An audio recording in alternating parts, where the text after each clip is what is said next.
Hey, what's up everyone, Blade here, and welcome back to another video of Persona 5X. That's today's video, guys. We're going to be doing pretty much a pull plan or a summon guide of the newest units that are going to be coming down to global. Now this is going to be all the way up from a Mont figure skater all the way to at least Luce, or the banner before Luce being Fuuka.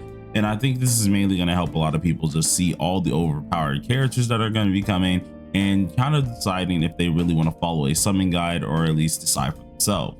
So if you guys are interested in this, be sure to sit back, relax, and enjoy the video. And remember, at the end of the day, we're playing this for fun. If there's something you don't agree with, obviously don't follow it. If there's a character you want to, of course, pull, edit accordingly. This is just what I'm going to be showing as my must pulls, and you guys can actually just, of course, take that with a grain of salt.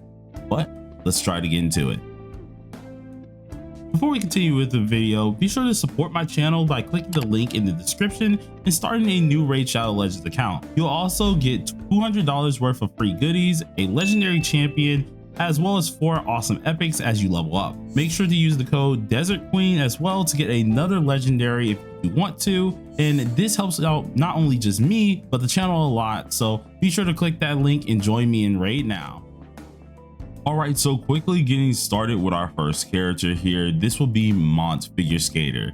On the TW server, she came out in 3.0.1, which obviously the version updates are going to be a little bit different for a lot of you guys. Seeing that on global, we're going to have a couple different version numbers. But with this in mind here, Mont Figure Skater, it was a decent character at the time. The only difference is as she went on, she got a little bit worse. The character, with her way of going about things, she did need to crit a lot, and her follow-up attack is what really was setting her up. This mainly was a good setup for her skill 1 and her skill 3, and by doing so in the same manner here, she pretty much can deal some crazy damage. She also is the first and only character to have a dual typing here, so when she ended up dropping, a ton of us ended up summoning just because of that, and it really helped out because then you can then cover the wind side and the ice side and just edit your team accordingly. Pretty much this character is going to specialize in a lot of different crit rates / also be in the pierce side of things, and although she does have a lot in her kit, she does fall off in the damage capabilities. We also rarely use the ice side with her, so she's one of the few characters that I do have to say, even though with the dual typing, it's just not always too useful. You're only going to be using the wind typing for majority of the game here, so it's just honestly going to be there. As for her weaponry here, if you did want to go ahead and summon for her, you probably want to get her 5-star weapon because that's the only way she's going to be dealing a ton of damage. I ended up investing into it, and although it was decent, it's just not enough to keep her into the game. She's going to rule for at least her patch or 2, and then she kind of fades out into obscurity for the rest of the time, and I've yet to see this character come back unless you're like A6, and even then that's a little bit pushing it. The character herself though, if you do like her, you very well would pull. I would say this is a skippable character and then keep on moving on with our next unit. Now I've talked about HOWLER quite a lot here, and the one thing I can say about her is she's definitely a skippable character. The only reason I have to say this is mainly because she's a standard unit, and although for some people standard units on global, since it's the 6-month jail thing, they are kind of must summons at a time, this is a character that I would say for most people is going to be skippable. Me personally, I'm going to be summoning for the character because I do like the versatility that she does have, seeing that in her skills she can not only do an AoE debuff that sets up for an even larger AoE debuff, but also a single target debuff that then sets up this AoE debuff to now be a single target debuff. The good part about her whole kit is with everything that she's able to do, she's able to adjust accordingly. She has damage taken priorities, defense reduction priorities, burns, and then obviously can help you out on the follow-up spectrum. If you're a person who's going for like Mont Figure Skater, then obviously you will want this character, seeing that she does help out in the follow-up standpoint. And then of course, if you're preparing for Makoto Yuki and want a little bit of a stand-in for a debuffer, this character actually does work perfectly because she does help out on the fire damage taken. Although she gets replaced very quickly inside of his team, it's still a good character to go ahead and use to set yourself up for a little bit of success. I would say this character for me is definitely going to be a must pull, but for a lot of people, as I did say beforehand, you probably want to skip her. It's just the fate of most standard characters. Starting with the talk of the town here in 3.1, we are looking at Violet or Kazumi, seeing that this character truly did shake all of P5X. We had a huge influx of people deciding to join the TW side, and I do see this happening again on the global side as well. This character had so much up her sleeve that it was honestly kind of scary, and I would advise a lot of people to honestly summon for her. Whether you're a person who likes just meta or a person who genuinely just enjoys seeing big numbers, this character does the best for both of you. Only reason why I'm skipping is because I do have Makoto, and although she does a little bit, well, she does a lot less damage than this character, it's just good enough for my summon period or my summon plan in the future. But for many people, I would definitely say this is a must summon character. So let's talk about her a little bit. With her 5-star, she does a lot more damage than like 1.1 mil here, but her 4-star weapon, which is what makes the 5-star weapon a little bit on the 50-50 side of deciding to pull for it, the 4-star weapon can actually hit that 1 mil damage cap. Now, she is the first character who was able to actually crit with her highlight to hit this actual damage here, so it was a huge feat to actually see, but you're able to actually achieve this with both 4-star and 5-star weapons. So honestly, pulling for that is honestly up to you. If you want to have her absolutely maxed out and optimized, then obviously you will go with the 5-star weapon. But if you do want to save some pulls for the next update, which is another reason why I'm skipping this character, then you would be able to do so. As for this here, with her skills, she is pretty darn strong. She's able to make a dance partner to actually help her out here, which does help out her actual posture stacks, making her deal more damage. She has a follow-up attack that does some insane damage off of her skill 1, and then her 3rd skill does colossal damage, which is one of the few skills I've ever seen notified as this. Alongside with the highlight absolutely critting and being the only highlight to crit first place at this point before Akihiko came into the fray, this character was just insane. I literally do advise a lot of you guys to pull for her. Who knows, I might decide to get at least one dupe and just stick with the 4-star, but with the actual other character that's coming out right after, it's going to make this really difficult. So let's go ahead and cover that character now. Okay, so getting to one of the harder ones to just decide for anyone to skip. This is going to be our first most pull of the video here. This is going to be Win Vast. He released in 3.2 on TW, and this was a huge update, seeing that it brought the final part of the palace. And I have to say, first of all, the Palace 3 was absolutely masterful, and this was just great when this character came in. She is insanely good. I mean, very strong, probably still one of the best supporters inside of the game to date. And that's mainly because with the crit damage probabilities that she ends up having, she quite literally can do anything, and I mean anything she wants, and no one can really tell her otherwise. She's able to, of course, restore your SP. She's able to consume her said SP and give you crit rate and crit damage buffs here, and just utterly make you a damage machine. Anyone who had a really strong DPS, you pair this girl with her and you're absolutely insane. Now, the good part about this character is there are two people when it does come down to it. If you are going for meta for this character, obviously the must pull selection won't stop at just A0 R0. In fact, I would say the must pull selection would stop at A1 R0, because A1 makes her way better, or at least way more attuned to going into other teams. Yes, she can go inside of other teams at A0, but at A1 you're actually getting a crit damage taken buff by 30% if she's in that way. Not to mention, she, instead of having to use a wind type move to actually get this off for her procs, so she can actually deal some more damage taken related stats, it's just anyone doing elemental damage that allows her to do this. So it's really allowing you not only to get that extra damage taken, which is the 30%, but also allowing you to boost your AoE, or at least your dominant thieves in general, by 25%, which is freaking insane. The amount of damage that you can pull off with this character is actually quite nice here. He has multiple play styles, and it's one of the few characters I will hardcore vouch for. Weapon wise, you don't want to miss this character's weapon. As a major supporter as she is even today on TW, I definitely would say it's a must pull for the weapon. The minimum must pull for this, A0 R0. If you're going to go ahead and be a little bit competitive, A1 R0. Without a doubt in my mind, it's going to be worth it. And whenever I do say R0, that means you want to get their weapon. But from now, that's all we have to say about her, and let's move on to our next person. Next character on our list is going to be Chinese New Year Rin, and the reason why this character I feel like is in a 50-50 spot is because it honestly depends on how far you want to invest. Obviously, once we get Ange, which is going to be the anniversary character, who's a Navi, he makes it so On at A6 can actually perform way better than this character, even though the time gap is in between there.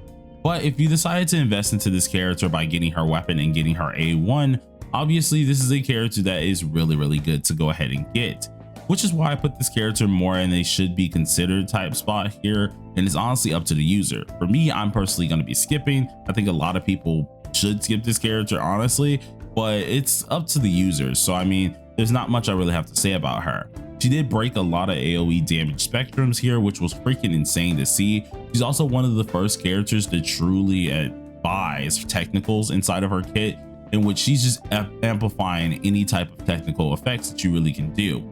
So she can do fire technicals. She also has a really cool gimmick with her sword attack, and it honestly just lets her do whatever she wants. Her rotation isn't too confusing either, so you're just dishing out a ton of damage pretty easily. Though I would say when it does come down to the weaponry, her 5-star is a must in my opinion. Reason being for this 5-star being a must is because you want to amplify as much technicals as possible, and the 5-star weapon is the only weapon that's allowing you to get that extra damage off of technicals. You get a 34% increase on your fire technicals themselves, which is really helpful. The 4-star weapon I ended up testing out, you still deal some decent damage with her, but I would definitely advise the 5-star weapon if you're going to go for character.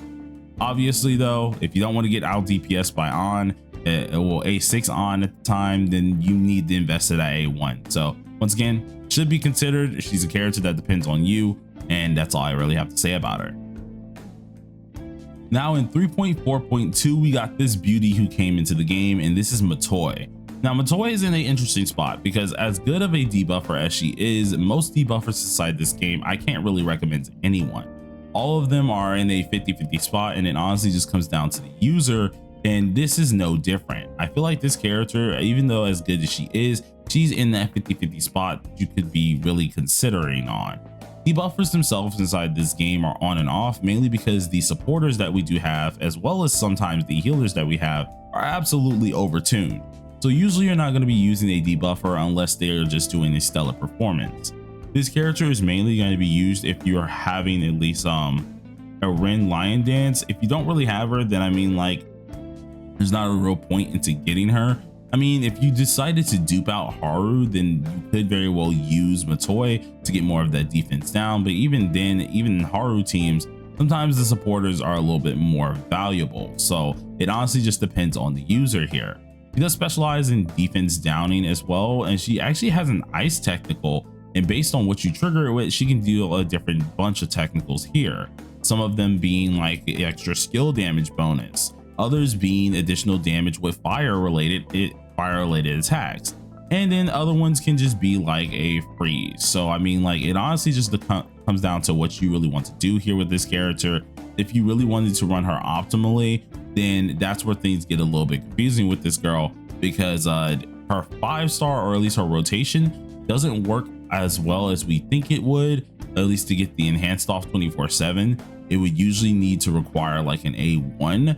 But if you do just use the 1313, obviously you'll get the enhanced on your 4th turn, which is still perfectly fine to use her entire kit, but it's just going to be a little bit later than what you would normally want it to be as. Character's freaking awesome. 50-50 should be considered. I'm personally going to be skipping. If you're a person who go for Rin Lion Dance, then this is definitely a character that you want to summon. But I would tell a lot of people to skip this one. Now we are with Potential Man himself. Now this character utterly made me sad, and even though he is bad on the TW side here, I still tell people summon for the guy if you just love him. Okay, if you love Akechi, obviously you get Akechi. Okay, everyone pretty much enjoys this character, and I know there's gonna be someone saying, but Blade, I'm not everyone, and I'm gonna be like, listen, okay, who cares? I will say this character was cool. He was awesome. The only downside about him is the devs did not give him enough just playtime, and honestly they didn't do his kit justice. Being the only almighty character that we do have right now, he does a little bit of everything. He has defense decreases, mainly crit damage increases, damage bonusing, and he can record pretty much your partner's damage and be able to actually use some of that damage that he recorded. It's pretty much like Cypher if you played HSR, but if they were bad. And I mean, Akechi unfortunately is just unbelievably bad. I love the guy to death, but they really need to do some craziness with him on Global's release, or else he's just not going to be good. even with his A6 helping him out, which now he can use more of that recorded damage as well as help out his crit rate and crit damage even more so. It just doesn't do enough to justify using the guy. Unfortunately, it's a very sad factor that ends up happening, especially for the 3.5 era. And also the worst part about it is he is actually very close to anniversary, which I think is like 2 banners before anniversary. So it makes it even more so to a point that you don't want to summon for the character. Obviously, if you want the most out of him, you want to get the 5-star weapon itself here. I stuck with the 4-star the first time he came around, and it actually was doing pretty decent, but that's decent in the category that the character is already failing. So I mean, like, hey, he's only going to rule a little bit inside of his own patch, and then after that he just goes bye-bye. Hopefully they do him a little bit of justice and make him a little bit higher. But I tell you guys, if you like the character, summon for him. If you don't like him, of course, or if you're in the medium side and you just want to know, hey, should I summon or skip this guy, please. It's just not worth pulling. So let's go ahead and go to the next character. All right, and now we're going to start getting to the hard one. Now this is going to be Turbo. She comes out right before anniversary here, and this is in 3.5.1. The thing about her that's going to be a major thing for a lot of people is she is a standard character, meaning for a lot of folks, she is straight up a skippable unit. For me here, I'm still 50-50 on summoning for her because she should be considered, to be honest, mainly because of how busted she is. She pretty much goes into all different characters, teams, or a ton of different characters, teams in the future. After 4.0, she just thrives there. There's no team that really just does not use her, and even when they don't, she still is at least a substitute character that could be thrown in due to the sheer amount of buffs she has. She has extra turns built inside of her kit.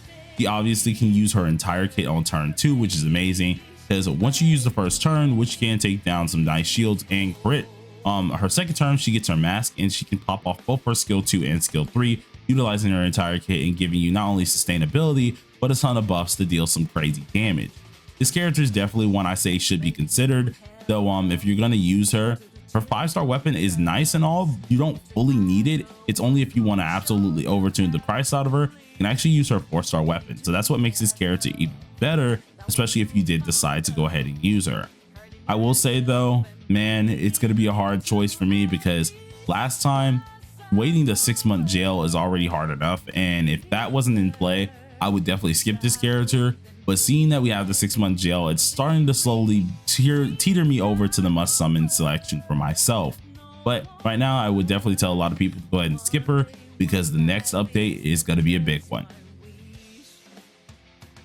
Leading to the big 4.0 or the anniversary patch here, this is one of the characters that is absolutely godlike.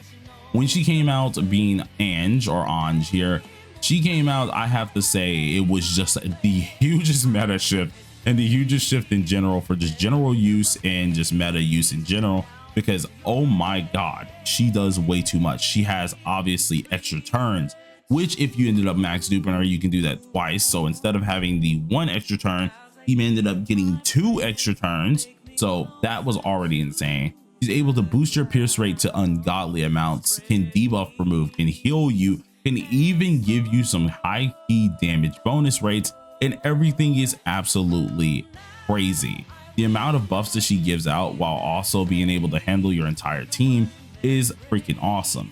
On the off chance that you went for the A1, which is what a lot of people end up going for, the A1 and A2, you not only were able to, of course, increase your crit rate with the A1 being by 12%, but you were also able at A2 to have a revive for any character who died. It was freaking awesome, and to have a floating chair as a persona was also pretty darn cool as well. This character is going to be used every single time, even with Fuuka coming out here. I would say Fuuka is probably number 2 for the actual navies, while Ange is number 1 and Futaba is number 3. This character will not be going anywhere once she does come out, and if anyone does summon on her, please do get her and her weapon. I want to say the furthest I would go as a must pull summon for this character is the A1, but obviously with the upcoming banners that are after this one, I'm gonna just straight up be honest with you guys, just go for the A0 and the R0 and you're perfectly fine. It's gonna make no real difference to go any further, and I feel like this is just gonna be the best solution for a lot of you guys to go for. But do not skip this character. She definitely is a must pull. But with that out the way, let's go to the next character. All right, so the pain and suffering begins from 4.0 up. Pretty much you're going to have lots of characters that are going to be very hard to decide on, and this is in 4.1.1 where we get Makoto Yuki and the P3R collab. Now this was insane because there was so much to do, and on top of this, the man came with a snazzy little outfit besides his main outfit. Obviously I still like his main outfit the most here, seeing that, hey, man got some drip on him. But I do have to say, this character is a must pull. Back to back. Yes, I know this is a back-to-back must pull, which is crazy to stink and say here. I feel like a lot of people without a doubt needs to get this character, and the one problem with him is not only is a must pull, but his 5-star is a must pull. The 4-star does absolutely nothing for him because in order to actually proc what it needs to do, he has to use his skill 2. Now the skill 2 is pretty much allowing him to heal his team and buff his team. I'm gonna be honest, you're only going to be using skill 1 and skill 3. The only time where this will actually come into handy is if you're like A2 on him, and if you're not A2, the 4-star is absolutely useless. There's no point in trying to invest into it because you're never going to use the skill 2, while the actual A2 does allow him to use it automatically. This is going to be the hardest part for a lot of people because with Ange being the first actual hardcore must summon after the anniversary or on the anniversary, Makoto Yuki comes out right after the anniversary and he comes out swinging. Still one of the best single target DPSs in the game here. I think he's definitely in the top 3 when it does come down to the best single targets here, and he does way too freaking much. He also introduced the mechanic of thirgies, which was freaking awesome, and we also get a cool UI change for the P3 characters themselves, as well as sound change, which is always awesome too. But his skill 1 and skill 3 allows him to deal some crazy colossal damage, and I feel like for people like me who just enjoys a lot of damage like this, he's definitely going to be a must summon.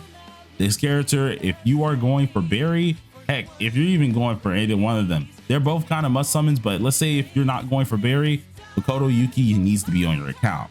If you're going for Barry, you can decide to skip Makoto, but who wants to skip a collab character? Like, man, that stinking sucks. I definitely would say a lot of people are going to be must summoning for this one, and I do advise him as a must summon character. So do think about it on your own plan list. I'm probably going to be summoning on him when it does come down to global, so I'm still 50-50 on it. We'll have to see. But we're going to go on to the next character. Now in 4.1.2, Yukari ended up dropping, and she ended up being a pretty solid character. The character for me wasn't the most must summon type ability here, but to most people, and I could say most people on global, especially if you're investing into any of the P3R characters, she's most likely a must pull. And the reason why I'm stating this the most amount that I can do so is because not only is she giving you some heals, which to an extent you do need in the future, but she's able to debuff remove, able to help out your attack percent, and she can fill up your Thurgy gauge. For any character who is using P3R characters, or any people who are using P3R characters, filling your Thurgy gauge as fast as possible is freaking insane.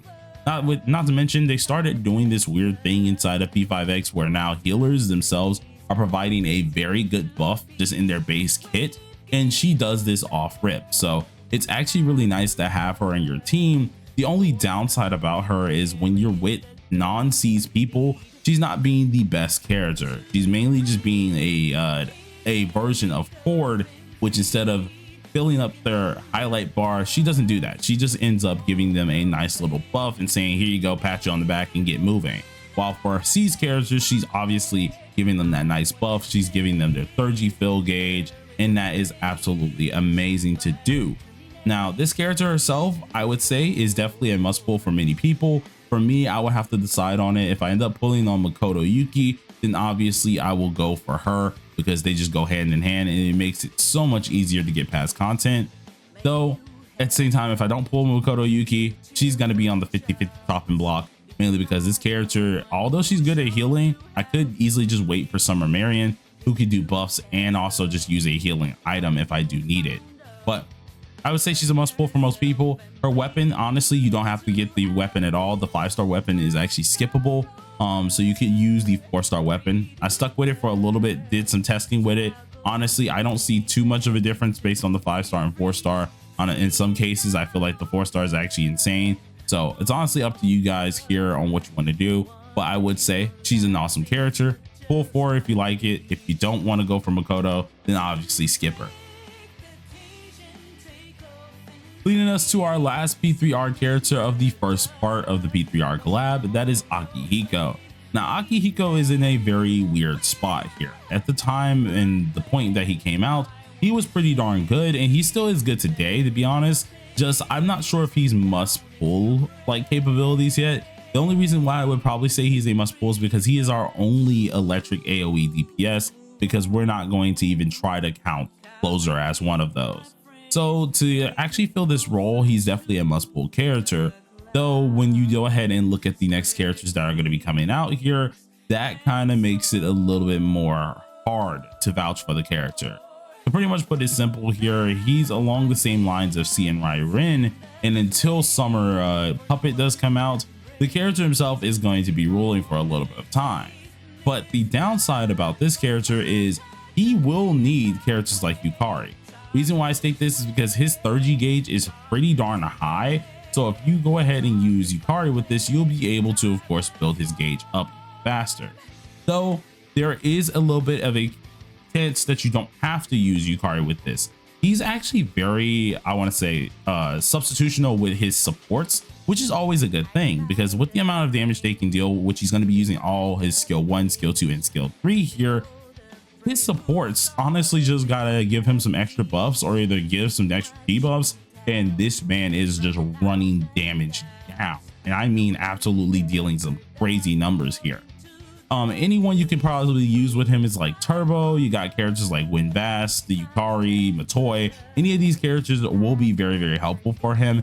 And if you get his weapon, which does help out his crit damage by 36%, while also being one of the first weapons to not only help out the crit damage, but also the crit rate, this guy deals damage. He's insane. You can see some crazy damage markers on him, all the way up to the 300% damage markers for crit damage. So I mean, like, this is going to be another 50-50 character. You want to summon for him, I definitely say he's definitely a must summon character in that aspect.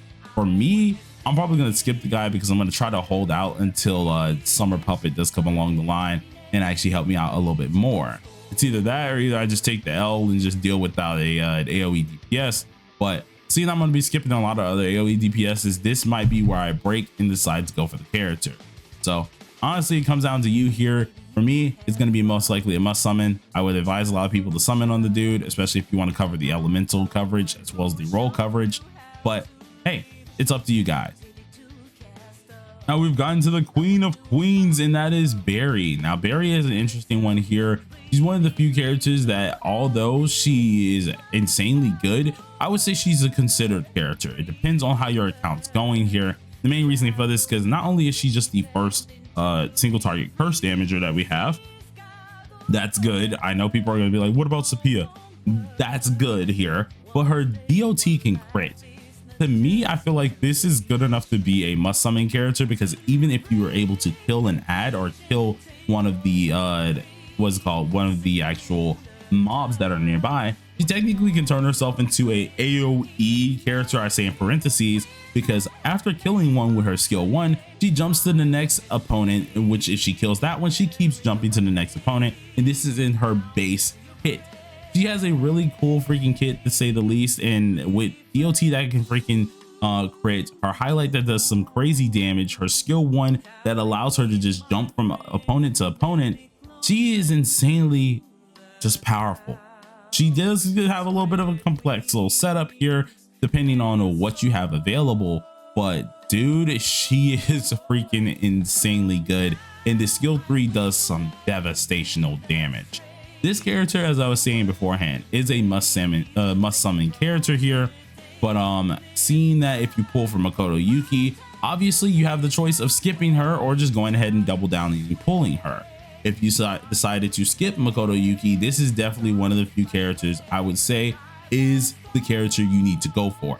This single target ability, especially on this unit, makes it so she's just insane, and you can honestly substitute her in if it's like, let's say you duped her out a little bit, right? Or heck, you A6'd her or you did anything with this character and built her insanely good. There's some SOSs that you can just go ahead and sub this character on in and deal some insane damage markers. Obviously, I'm speaking on the at least on the fact of being A2 and above, but hey, that's still a good freaking decision on the end of the day when it does come down to this character. But I'd say she's a must summon here. Obviously, you guys can skip her if you got Makoto, but it's up to you. Let's move on to the next character. And I almost forgot her weapon, by the way. If you are trying to make the most out of her and actually do make use of her skill 1, it's definitely a must summon 5-star weapon. Obviously, you can use the 4-star weapon. I've tried it. It's not the best, it's not the worst, but the more damage you're dealing, the more likely you're able to jump to the other opponents. So obviously, I would say the 5-star weapon is a must summon.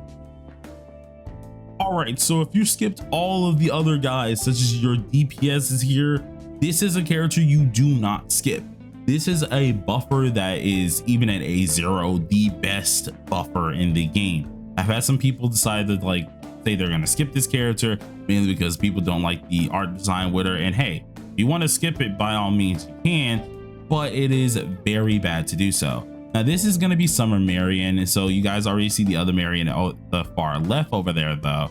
But this character does a lot of things. She's able to help you out with crit rate solutions here, crit damage, damage bonus. She can take down defense. She's able to use items without utilizing her own turn and everything of that nature. She does a little bit of everything, and if you go ahead and skip this character, you're kind of setting yourself up for failure to an extent. This character is able to just bonus help out your crit damage. You use an ally, or at least use an item on an ally that's going to help out the item that you use, get even more bonuses if you use the skill 3. It's just a whole bunch of stuff that, in all honesty, you skip her, you're doing yourself a disservice. You're able to increase your attack percentage off of her skill 1, getting obviously the crit damage off skill 3. You're getting party increased damage off your skill 2. Like, everything this character embodies is just insane. And if you ended up going for dupes on her, man, you're going to be an unstoppable force. And I mean actual unstoppable force. If anything, I wish I kind of went for the A1, or at least went for some dupes on this character, but she is hands down, any way you want to argue about it, a must pull character with her weapon. Now her weapon is insanely good as well. If we go ahead and check this out immediately, it looks like this little basket here, and the weapon, why it's so good is because it's increasing the item effect that you're able to use, which doesn't take up a turn, by the way. Is increasing your item effect by 20%, and then if you use it on allies, it's increasing their critical damage by 15.3% and their allies main attack by 10%. So you're getting a major buff just by using this character. So it would be honestly insane if you skip this girl, but hey, that's up to you at the end of the day. I definitely say I warned you about it. Do not skip this character. She is a must summon, hands down. If you wanted to take anything from this video, summon this character. But we're gonna go ahead and move on.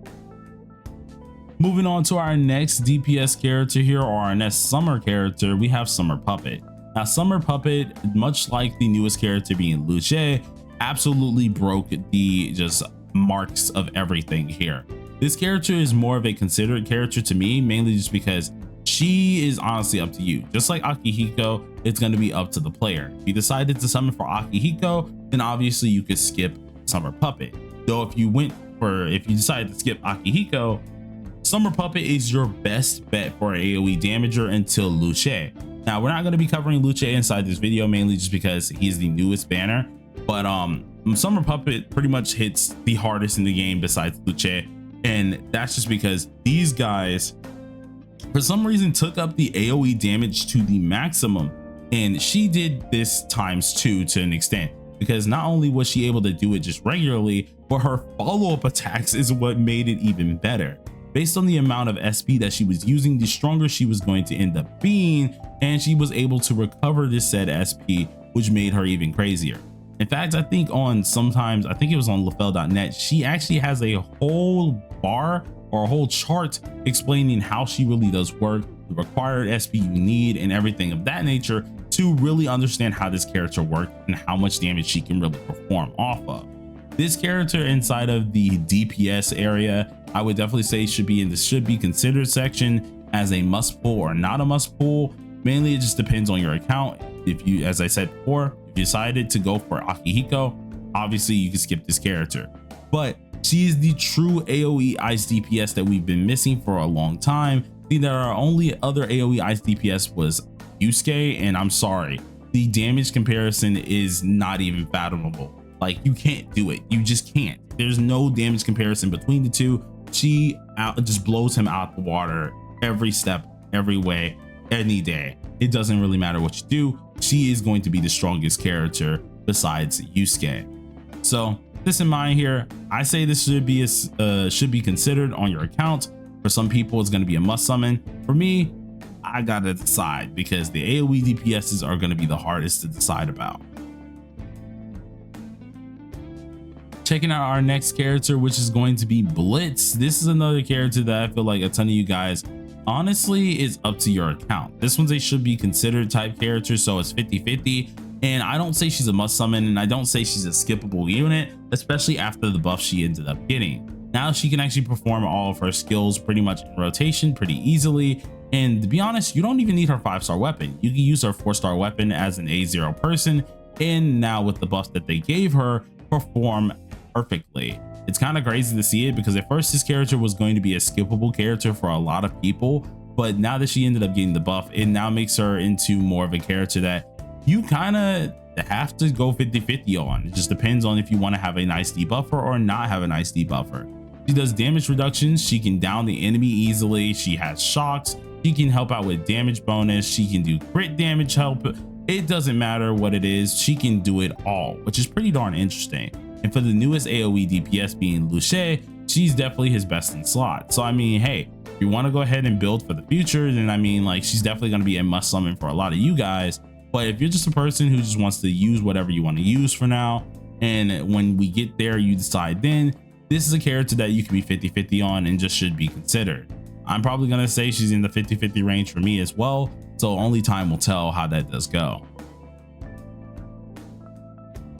Getting straight into this one here, this character B.U.I, which is Cosmic B.U.I or Prismatic B.U.I, there's so many names for her, but it came out in 4.1, well, 4.5.1 here, and this character is, to many people, another should be considered. Now I would say for me, it's personally a must summon unit, mainly because the must summon trio of DPS single targets is Makoto Yuki, Barry, and obviously B.U.I. All three of them are insanely good, but B.U.I hits miles higher than them, only because this character is the only character and the first character who does all-out attack damage.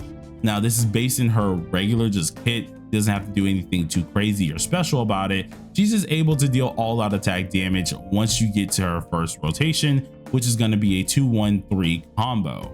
Once you use the 2 skill, this is allowing you to get a certain Veggie Knight. Getting these said Veggie Knights are then allowing you to get these different buffs for her, in which you will follow up on the first turn doing your skill 1, and then on your turn 3 you do the all-out attack damage. So instead of having to knock down all the enemies to do this, nah, she can immediately just perform this, get the skill 3 off, and pretty much use an additional attack that is the all-out attack with the Veggie Knights. It's honestly insane. You don't have to invest into this character for duping wise to do this. She just has it in her base kit. So she genuinely can deal a single target damage move and then turn it into an all-out attack for an AoE move and deal some crazy damage. Alongside of this here, she can get them into a down status as well, which is very, very cool to see. And there's not many characters that are just able to do that off rip unless you're hitting a weakness. She's able to do it without that said weakness, so it is awesome to see.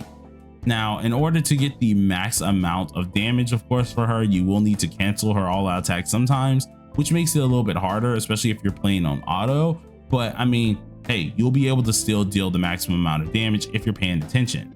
As for this character's weapon, I would say that the weapon itself is a must summon, mainly because as a DPS, you want them to do the best they can deal, but also for her, it helps out her Veggie Knights each time you have one. This can stack by 10%, 0.7% for her attack percent, and I just said percent way too many times, but 10.7% of her attack can stack up to 4 whole times. And on top of that, with the crit rate and critical damage that the weapon does offer, it truly makes it a hard weapon to skip. So I would say if you're gonna go for this character, definitely go for her as a must summon and get her weapon as well. The 4-star weapon does of course work, so if you wanted to go ahead and drop off the 5-star weapon, I mean, you can. The 4-star weapon will probably do just enough for you. But now we went over her, let's go to our next character. Getting back to the P3R collab, this is the second part of it. We have Mitsuru. Now Mitsuru is one of the few characters that I can say, as nice as she is, as cool as she is, I really just pulled her because I love the character, but she can be skipped. She's one of the few characters that is a skippable unit here, and even with the inclusion of Fuuka later down the line, she's still a unit that can be skipped. But the reason why this one is actually a difficult decision is because not only is Mitsuru just being able to be a nice sub DPS, because that's what her role really is, she's not meant to be a main DPS, but in the sub DPS, she's the first sub DPS that genuinely works. I'm sorry, Akechi, but she actually does what she needs to do. She does more than enough damage. Her skill 2 is able to put on a permanent defense decrease and increase their damage as well. And she just increases your Navi stats as well with her skill 3. So to some extent, she goes hand in hand with Fuuka or with other navigators in general, which is a cool thing to actually see. Whether it's Ange or Fuuka, she does pair with both of them, and all you really need to do is just have her in a good team that wants to have a sub DPS, and she gets the job done. This character here, I don't believe you need her 5-star weapon. In fact, I think she's perfectly fine with her 4-star weapon. Her 5-star weapon increases the critical damage as well as crit rate and attack percent. But honestly, I think all we need is just inflicting the frost, in which the 4-star weapon does do here. And I think it does more than enough for her. So if you just get the attack percentage and then of course inflict a frost, which is always going to be happening, you can just easily be fine with the 4-star weapon. This character, once again, is a can be skipped, just like the 5-star weapon that she has can be skipped. Honestly, up to you if you want to go for her, but I say she's a skippable unit. Now moving on to our last character here, let's get to it. So for the final character that we're going over in this video here, we are talking about Fuuka. Now Fuuka is going to be a very interesting character because she is the only character who allows us to use a 5th unit. Yes, you heard that right. We usually only have 4 characters in our team here. Well, I guess you could say 4 on the field and then the 5th one being off field here. But this is actually allowing us to use 5 units, which is kind of crazy. It's honestly scary to see how this works. Well, wait, what the heck? I can't even count. No, 3 on field, or yeah, 4 on field, 1 off field. It's so weird, guys. You know what I'm talking about, okay? It allows our party from being the regular party size to having 1 extra. My mind right now with how long this video has been is kind of fried, and I've been trying to go through every last information I can, that now my mind is kind of starting to melt a little bit. But this character can allow you to get that extra unit, and not only allow you to do this, but she can swap them in at any given moment you want to. She's able to provide obviously some lovely attack buffs that she does have here. She's able to increase your damage as a party in total. She can help out with just getting up your 3G amount, which is always great, especially if you are a C's unit. She's able to help out highlights as well if you are a regular character too. So I mean, she has a little bit of everything, and with her skill 3, which you're going to be using, she actually helps out your critical damage too by increasing that said critical damage based on the allies and whatever they're inflicted with. If you do have a certain amount of stacks here, she's also able to grant random effects, whether it's either healing, taking off mental elements, or even restoring your SP. Character can do a little bit of everything here and gets downplayed to some extent, but she is a top tier unit. I want to say besides Ange, she's definitely one of the top tier characters that you can get in the game here. And I would advise a lot of you guys, if you're going to pull for her, try to get her A1 at minimum. Her A1 is going to be really good to actually get out of this, mainly because it allows you to get your stacks properly and do your rotations properly. So if you're a person who's just playing casually, just pulling her and getting her weapon itself is honestly more than enough. Just don't skip the character's weapon and don't skip her. She's a really good character to pull and is a must summon character. If you can get dupes for her, be sure to get the dupes because they are very valuable, especially with the A2. But being able to get A1 is more than enough. I would say this character, without a doubt, for all of you guys, is a must summon character, seeing that they don't release navies all too often. And when she comes into the fray, finally Phoebe gets out of the fray. So I mean, like, your new top 3 is going to be Futaba, well, Ange, Fuuka, and Futaba. Absolutely amazing trio right there, and I think a lot of you guys should summon on it. All right, so that is the end of the video for the most part. Thank you guys for watching this far here. If you did enjoy it, please do hit that like button, hit that subscribe button. It really does mean a lot to me. It was freaking awesome doing all of this, and hopefully by doing so, you guys are able to come up with a pool plan of your own to decide if you really want to go for it. This, at the end of the day, was me trying to tell you guys about the characters while also telling you what I'm probably going to end up doing. So hopefully you found it very interesting. But as for always, y'all need to stay safe, stay sharp, and tune in to this next part. Be sure to support my channel by clicking the link in the description and starting a new Raid Shadow Legends account. You'll also get $200 worth of free goodies, a legendary champion, as well as 4 awesome epics as you level up. Make sure to use the code Desert Queen as well to get another legendary if you do want to. And this helps out not only just me, but the channel a lot. So be sure to click that link and join me in Raid now. I appreciate all you guys, and peace out.